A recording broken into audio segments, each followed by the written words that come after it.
Our next speaker helps professionals, managers, and ambitious individuals, especially those feeling stuck in their careers, to design what he calls life and income integration so they can have a life whilst making a living. That's what we all want, right? Patrick Mercie is the life, business, and career coach, the 2024 regional president of the Professional Speaking Association Ireland, commercial director of the Professional Speaking Association UK and Ireland, and founder of the Intentional Academy. Today, he will help you uncover the beliefs you never chose and show you how to replace them with the ones that truly serve you. Please join me in welcoming Patrick Mercie.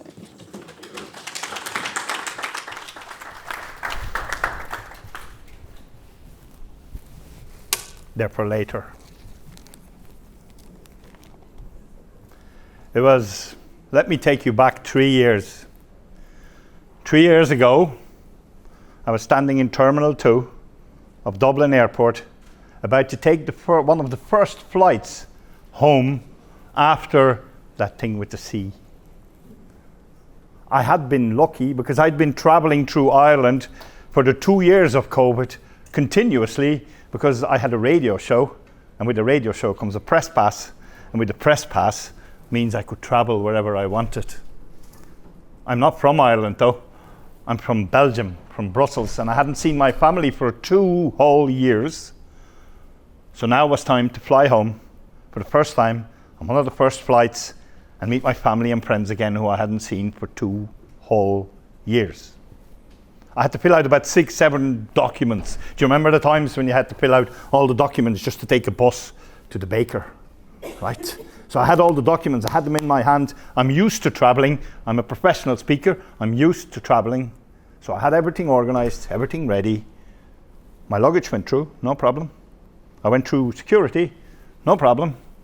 I came to boarding the plane, and an announcement was made as we were boarding. The document you have printed out is now invalid. Please go on your phone, scan this QR code, fill in the document online, because without an online pass, you're not getting into Belgium. Yeah, I had that kind of, what? Anyway, so first of all, 2 ladies in front of me with Nokia 3210s, right? We helped sort them out first.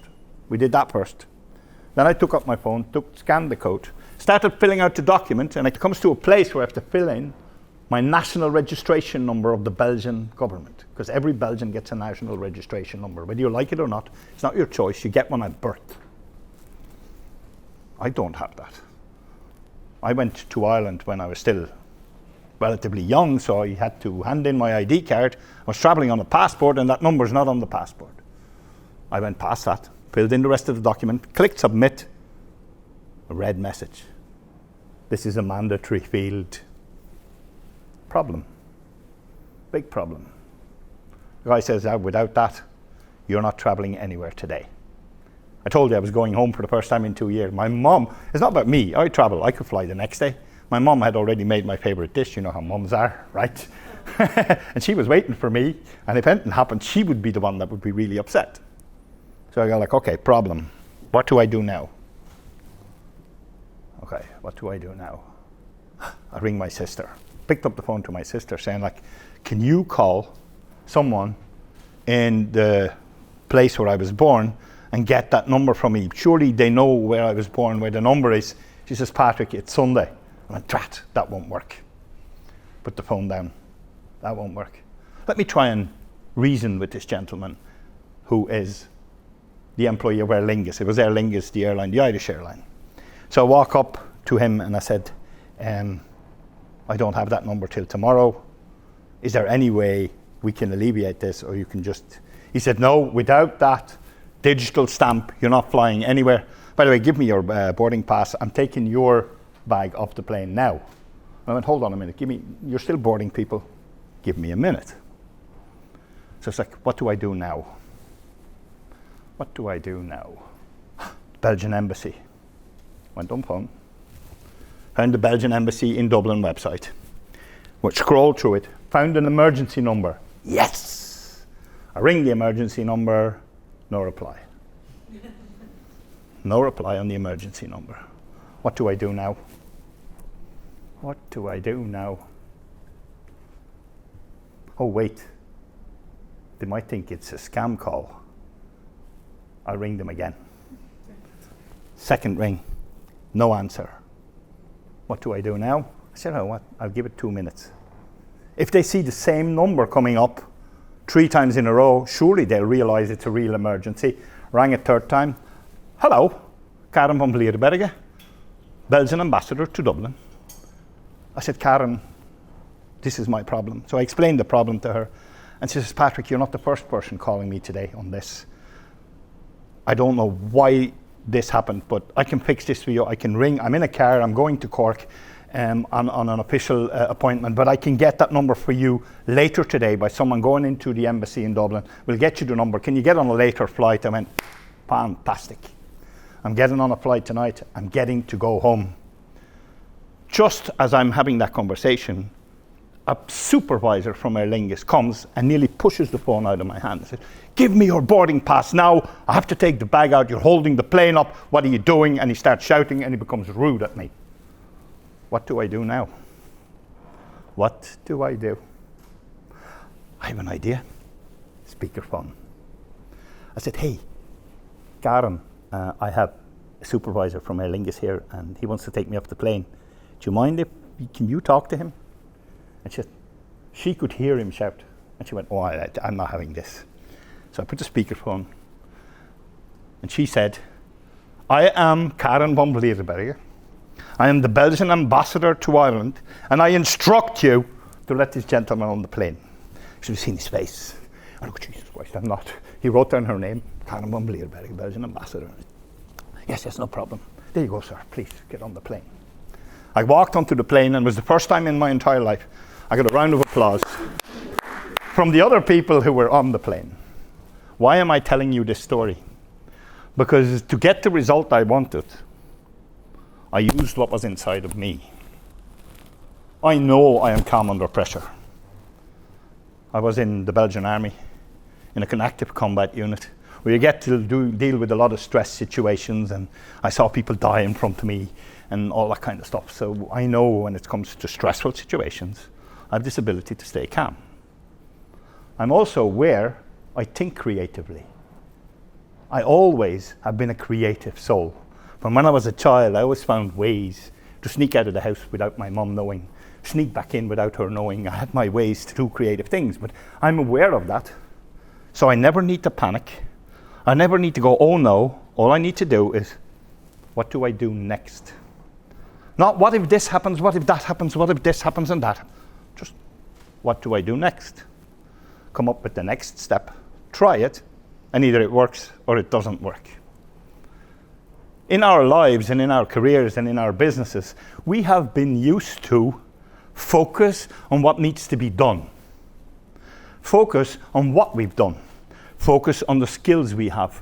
Focus on the things that we can teach ourselves, whether by using AI, or whether by using notebooks, or whether by using tutors or mentors. We have not learned how to focus on what's already within us, on what defines us. And I was glad. I heard some of the speakers here. I heard Stephen, I heard Kate, I heard Rachel talk about things that I'm going to talk about, so I need to spend less time on that because you guys already did it. Because there are certain things we have within us that we know, and as HR people you do know, but are we using them? And how are we using them? And are we prioritizing them? And are we making them part of our lives just as we do, thanks Kate, to AI? I'm a daily user, right?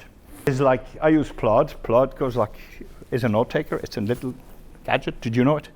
You just attach it and it takes the notes and it links to my HubSpot account. So it says tomorrow at 10 o'clock a.m. Like, you know, that customer, you need to do that. Anyway, so, but we can teach those things, but that's not what it's about. Today is about the 4 inner drivers that I've identified from working with clients. The 4 things we all have within us. That, are we using them? Are we aware of them? And there's a lot of 4s today, right? I use a 4-step system with all of those 4 drivers. And I call it the DARE. Dare to have a life while making a living. By the way, it isn't. This is real stuff that works, and that I've proven that works with all of my clients. So the DARE system, what you see here, is discovery, awareness, review, and engagement. So I always ask, right, who are you?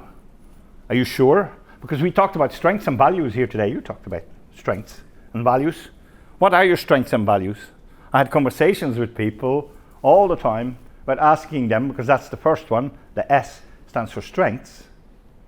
What are your strengths? I know French is not a strength, right? That's a skill. Knowing how to put policies together is a skill. It's not a strength. I'm asking, do you know your strengths?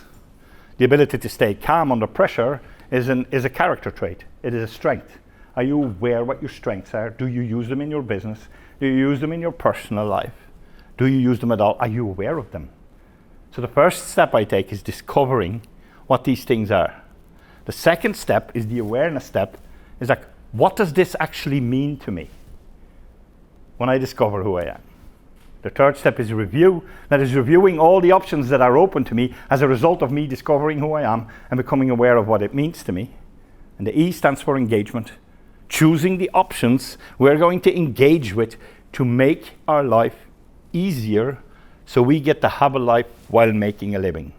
And yes, that is my term. I came up with that during a run. I get my best ideas when I cook, when I run, when I dance, or when I listen to music. I don't know about you, but I'm aware of that. I discovered that, and I start using that on purpose. My wife is very happy with me loving cooking, because that means of the 200 days a year I am at home, I do all the cooking. I love doing the I cook naked. I run naked. Oh, sorry, should I have said that out loud? What I mean by that is technology free.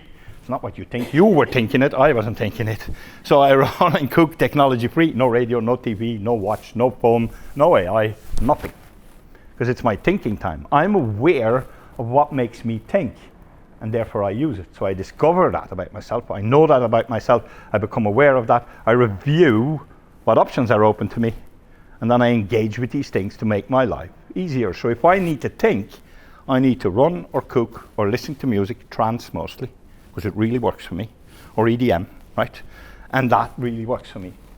So having a life while making a living is an idea I came up with. The idea I came up with because I'm sick and tired of people talking about work-life balance. Did I just say that out loud to a group of HR people? Right. Work-life balance does not work, in my opinion. The reason why, because it didn't work for me.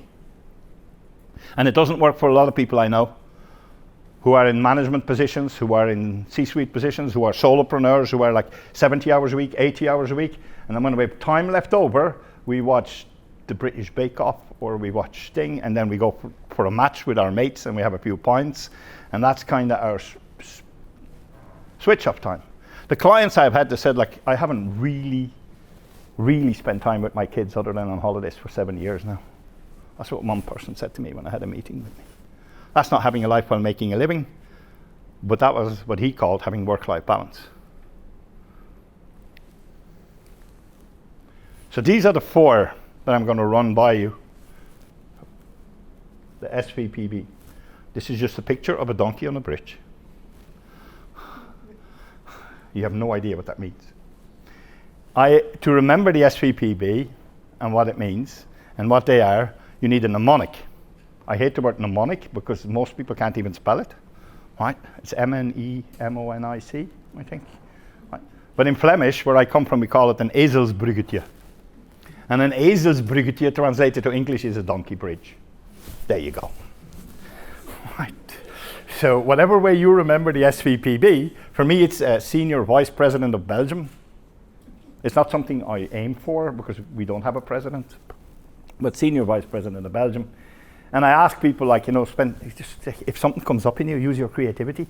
Maybe you can come up with one for yourself right now. Something really silly that you can write down so you don't forget what the 4 inner drivers are. I once did this in a room full of artists. And one of the artists had her 12-year-old daughter with her. And the 12-year-old daughter uttered the words I've never forgotten I actually remember it better than Senior Vice President of Belgium. She said, stupid volcanoes, poop burritos. I will never forget, right? I can never forget that. She still has the prize for the best ever. Donkey Bridge.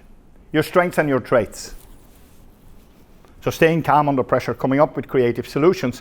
When I was a senior manager for cable and wireless, I helped set up an assure and provide centre for cable and wireless near Shannon Airport in the Irish West, hiring 150 people from the CEO all the way down. And one day, I was called down to reception because two of the staff who reported to me were fighting in reception in front of suppliers and customers, hair pulling, kicking. So I came down and said, what do you do? I'm not a HR person, so what I did was probably not the right thing, right?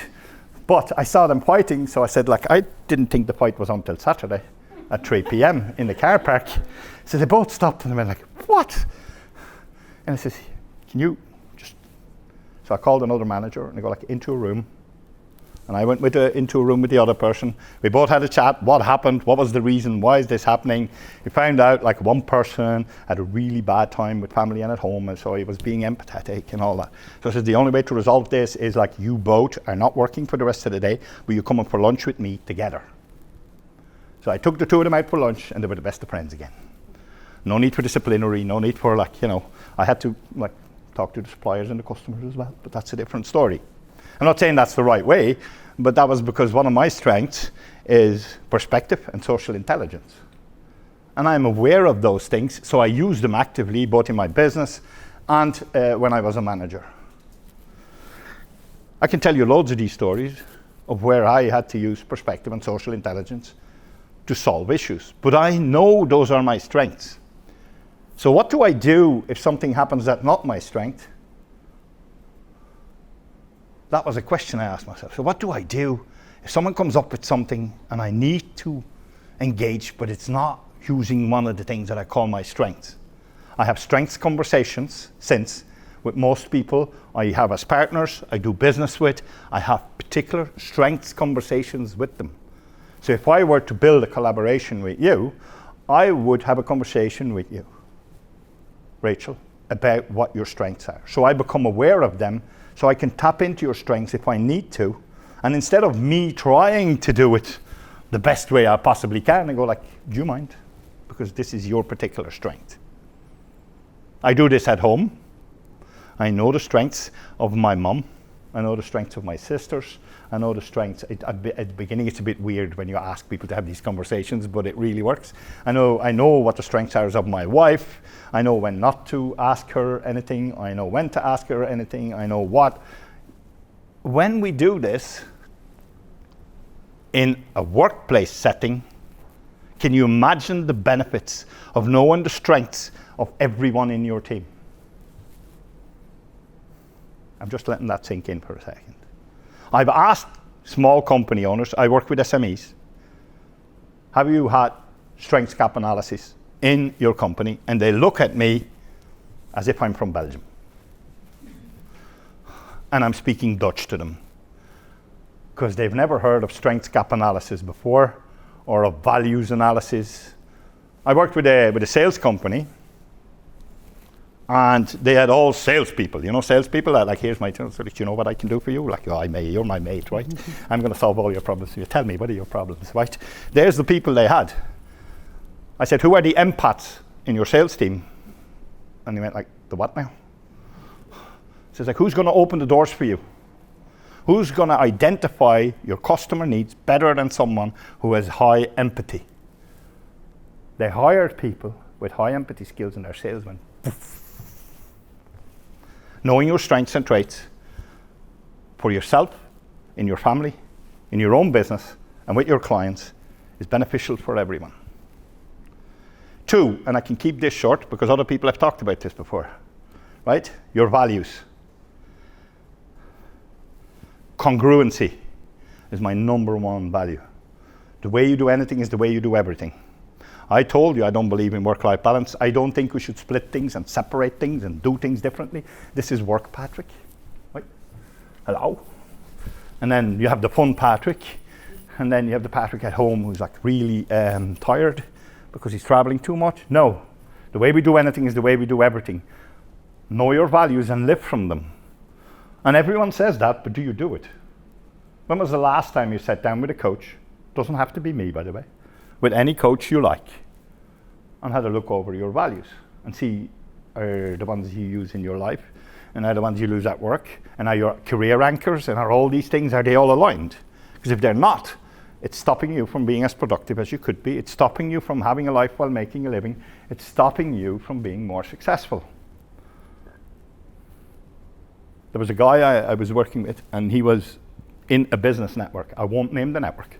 It was in a business network, one that's well known, that deals a lot with figures and targets and numbers and all that. And he was dealing with two members who were actually struggling in their business. One of them had had a revenue audit. This was in Ireland. So we just call it the revenue in Ireland, right? Not HMRC, whatever.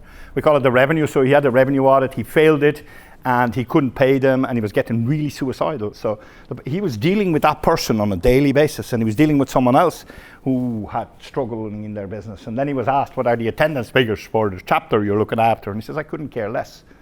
And then he got into trouble, and there was disciplinary, and there was like whatever, it was the numbers and the targets and whatever.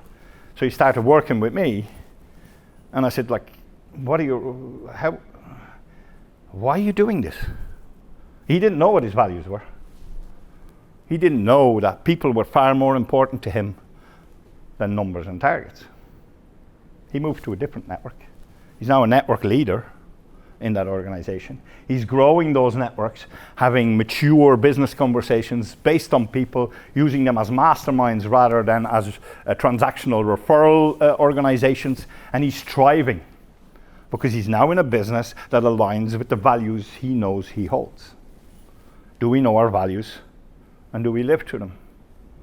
If you want to sustainably succeed in life, knowing this is essential. And I know you know, but I said I'd tell you again anyway.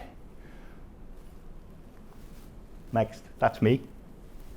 One of my passions. The P stands for passions. I'm a runner. I know I don't look like it, but I am a runner. I'm a long distance runner. I love running. I don't run away from something. I don't run to anything. As I told you earlier, in a brief moment of delusion, I run naked. I don't have a watch. I don't have a running watch. I don't have a heart rate monitor. I don't have a Strava account. I know, a runner without a Strava account. What are you talking about? Right? I don't have any of those things. But I love running. To such an extent, I am now, and this is not about me, I'm at 129 marathons and ultramarathons right now. I'm a member of the Marathon 100 Club, which is that sign you see on my vest there, which means I've ran over 100 marathons. Why are you telling me about your running, Patrick? Because I learned lessons from that. I've learned lessons. In 2016, I was going to try my first ultramarathon. Anyone here knows what an ultramarathon is? Yes, what is it? When you run longer than a marathon, right? Just so people don't know. It's for it doesn't hurt enough, the marathon, so I want to run longer, right? So this was a 39.3 mile race, which is a marathon and a half, through Connemara. Connemara is one of the most beautiful parts in Ireland. You should go visit it. Right? It's rough. It's like really bleak and dark, and like, you know, it rains in the summer, 25/8, not 24/7. It's a really, really tough place. But anyway, in April 2016, I was going to run my first ultramarathon. We're standing at the start line. The weather they forecasted was about 13 degrees, light rain, light breeze. Off we went. About 7-8 miles in, the weather changed, as it does in the mountains. Hailstones the size of marbles. 100 kilometre an hour, 60, 70 mile an hour headwinds. No matter where we turned. Have you ever done that in a race? You run in that way, headwind. You turn 90 degrees, headwind. You turn 90 degrees, headwind. Right? That happened. It got so bad that people were falling into hypothermia on the side of the road. They ran out of ambulances. They ran out of police cars. The volunteers were all taken off the course. Every single one of them. But there wasn't enough places for us to stop the race and take us home, so we had to run. I got to mile 29. At mile 29, my body went, nah, we're not doing this anymore. And I started, whoa, hypothermia. setting in early stage. All I had was a buff. It's one of those things you pull over your head. That thick. Right? And I did what I did in the airport all those years later. What can I do? What can I do? There's nobody here to save me. Like, what can I do? It took me a minute or two. I said, I can breathe. And I can start consciously breathing. I believe in meditation. It really works. So I started consciously breathing. The next time I became aware of my surroundings when I saw a sign going mile 35. I'd spent 6 miles, an hour and a half, just breathing subconsciously, but moving. I'm not amazing. This is not a story about me. This is about in the moment, knowing what you can do, rather than panicking about the things that might happen. What I learned from that is control the controllables. That is now a sentence that is all over everything I do. Whenever something happens, it's a control the controllables. It's imprinted in my brain, and I've learned it that day. Be in the moment, and there's always something you can do. I can't think of any possible situation where I go like, I'm helpless here. There's always something you can do, regardless what happens in your business or in your life. Don't think, oh shit, excuse my language. Think, what's the one thing I can do? Just one thing. And just do that. And when you've done that, go like, what's the next thing I can do? So when you have your passions, instead of just doing them when you have time free, use them consciously, either to learn from them or use them as fuel for the busy lives you lead. When I cook, I relax. When I run, I relax. When I put on music in the evening, I relax. I do my admin, all my admin listening to trance. I know. I'm a DJ, yeah, I used to be a DJ, dance music. Yeah, like all the admin gets done in half the time. I don't even need AI, right? But like these things that like, you know, are you using them to fuel your resilience? Are you using them to fuel your business and your lives? Because if you're not, you're missing out on a trick. And what I want you to do maybe is to pick one of the things I said today and start using that. And when you start using it, use it consciously. And what I'm giving you a gift is that you can use that for your own lives, for your family lives, for your business, for your clients. The last one is beliefs. I have hundreds of them, and so do you. I have thousands of them actually, and so do you. Do you know that most of the beliefs you have aren't yours? Did you know that? They're someone else's. You just accepted them, took them in, and said, they're mine now. They're not. Are they serving you? Are they hindering you? Are they stopping you? Are they leading you? Can I ask you? Do you want to pick one of these? This part of the talk can go in 40 different ways, and I don't know which way it's going to go in. So just pick one. Which number is it, please? 16. 16? Awesome. Number 16. So I'm now going to go here. I'm prepared. Number 16. Do you mind reading something out? It's one of my beliefs. So I didn't know which one. I don't know them off by heart either. You can read this out loud. We are working class, so having titles and money is class betrayal. We are working class, so having money and titles is class betrayal. I believed that for decades. I come from working class background. In fact, I come from a part of Brussels where you're either part of the gang or you were part of the problem.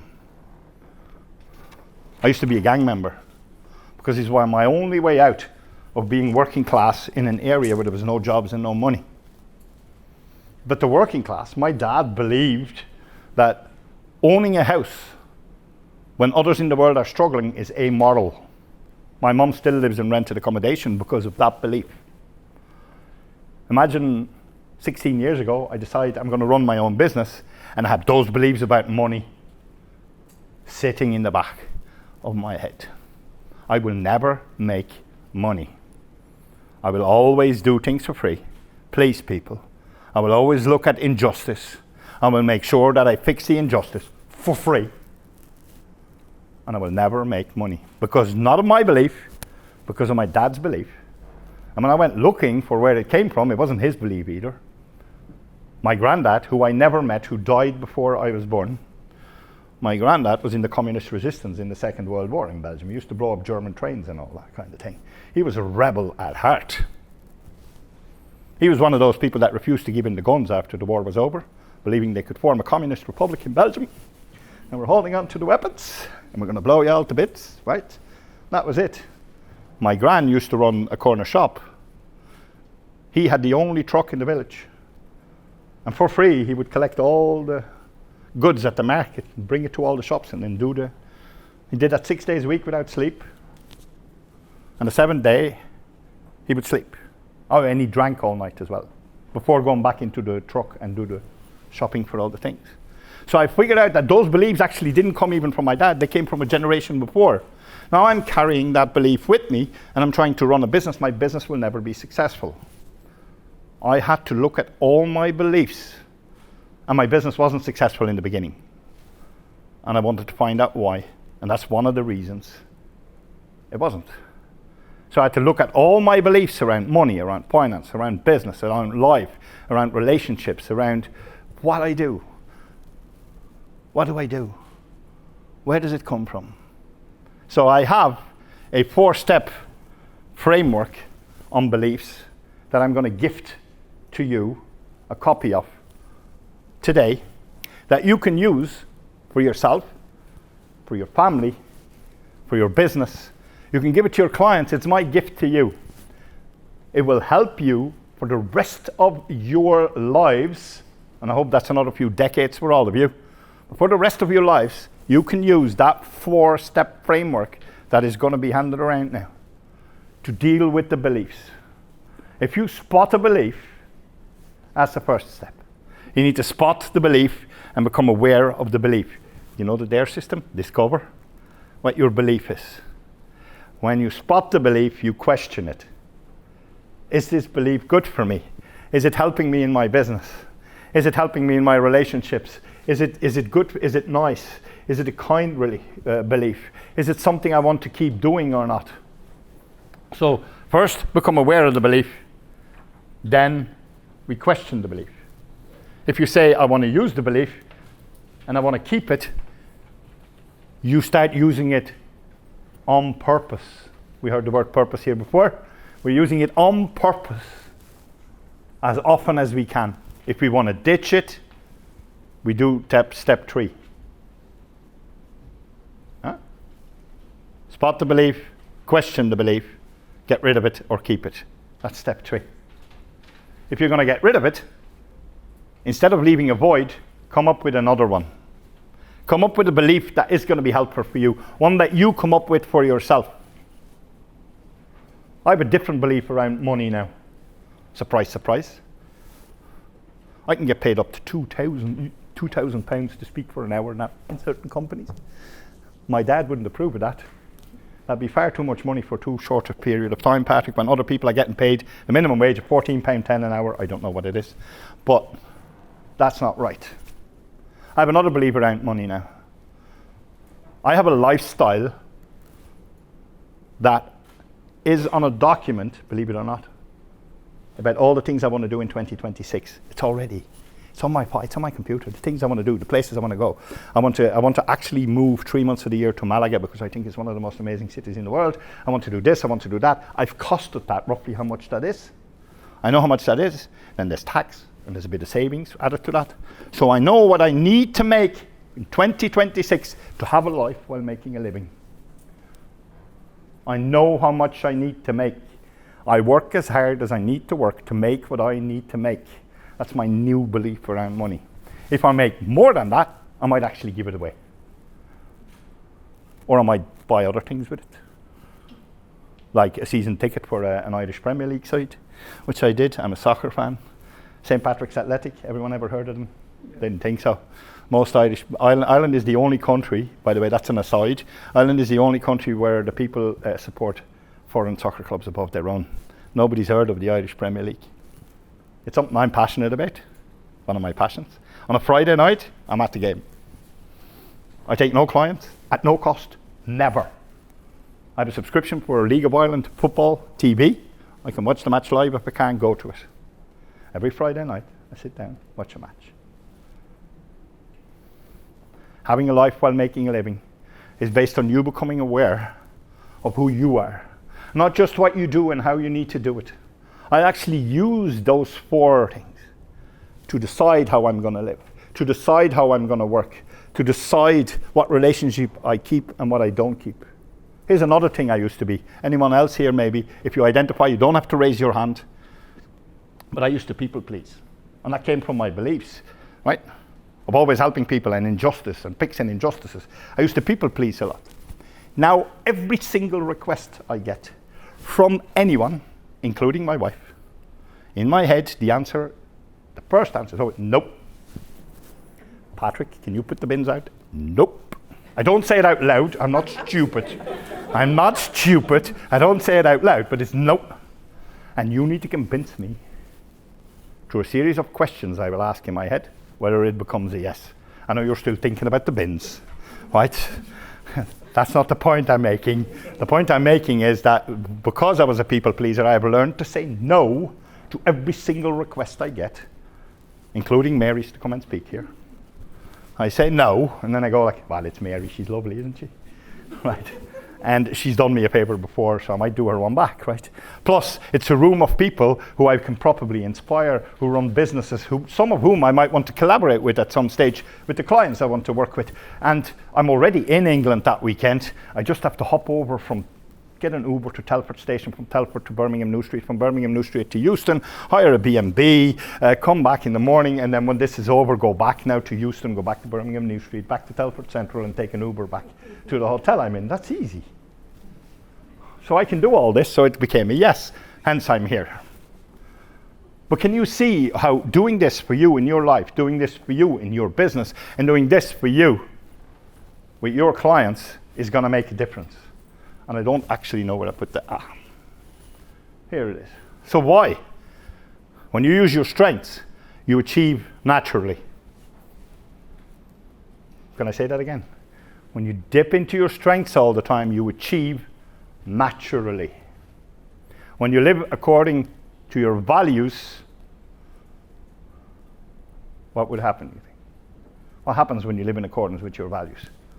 You don't do things that will make you get stuck. You don't struggle.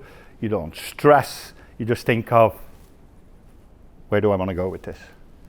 What do I want to do next? My passions I use to fuel my resilience. Ooh, I just came up with that. Where did that come from? I use my passions to fuel my resilience. I love cooking. I love travel, right? When Sunday I will step on the flight, it'll be my 24th flight. I looked it up. It's my 24th flight this year. I hope I do more of them next year, because I love travel. I love going around. That journey I just told you back to Telford Hotel, Golf and Spa, I'm looking forward to it, because I love travel. I actually made a deal with myself. I will never sleep in the same bed 7 days in a row, right? Because I love travel, and it's part of who I am, and it's part of my business. So I do it continuously. That's not what you have to do, but what if you find out what your passions are, and how can you use them to fuel your resilience, so that you feel like every day you get to have a life while making a living. Have I said that already? And your beliefs, we find out there's 39 more balls in here. I'm not going to do them. I have another talk I do simply around beliefs, and we pick 4 of them. You saw me do that, I think, Mary, before, right? There's 39 more, and I could fill another 300 balls in this. If you get rid of the beliefs that don't serve you, and you just stick to the beliefs that do serve you, can you imagine how closer you will be to having a life while making a living? That's the transformation. A transformation from Friday to Tuesday. Whatever. It's Tuesday. Tuesday, Sunday, same thing. And the transformation is having a life while making a living. Having a life while making a living is a life and income, and that's where my money beliefs come in now. Life and income integration by design. I decide how I live my life. I decide how I make money based on my strengths, based on my values, using my passions to fuel my resilience, and using the beliefs I want to believe. If you're interested in having a life while making a living, click the QR code, go on my LinkedIn, have a chat. I'd love to get rid of work-life balance once and for all. Okay? Can you please partner with me to get rid of work-life balance once and for all and get people to have a life while making a living? I'm Patrick Mercie. Thank you.